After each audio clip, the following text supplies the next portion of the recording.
In Latin, the word humus means dirt. And the idea behind humility is we all came from dirt. 200 years from now, we'll all be dirt again. And there's nothing in between that makes my dirt any better than your dirt. we're all victims of the same natural process. And so who am I to think that I'm really somebody important and you're not? We're made out of the same dirt. We're going to end up being the same dirt.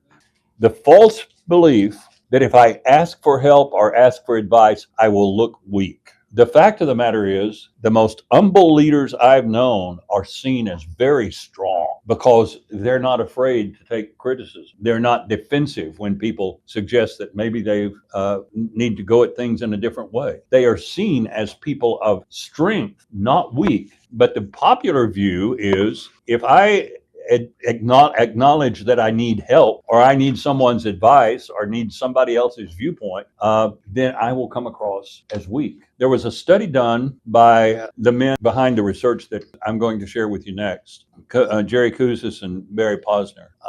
They did research on several thousand very successful C-suite executives, CEOs primarily. And they identified 72 traits that were very common among those who were CEOs. What they found is that no one excelled at more than about 10 of them. It would be a different 10, but among all the CEOs they looked at, they found, this 6 dozen traits, and everybody was good at or was known for about 10 of them. When they dug a little deeper, they found out that none of these CEOs was really good at more than about 3 or 4 of them. Occasionally, in a rare case, they would find somebody who was good at 5 of the 10 things that people said he was good at. But for the most part, people would say, boy, he's really good at this. They would start looking at it and say, no, he's not really good at that. Why does everybody think he's good at it? And what they discovered was he realized he wasn't good at it. He knew that people needed to have confidence in leadership because they perceived it as being good at it. And so he went out and found some people who were good at it, and he put them in charge of making that happen. Okay. But because he was so good at everything else, people gave him credit for also being good at these other things that were happening. Because after all, he's the CEO. So if these things are happening, it must be his doing. But it was because he had the humility to say, there are some things that we need to accomplish that we can't accomplish just relying upon what I can do.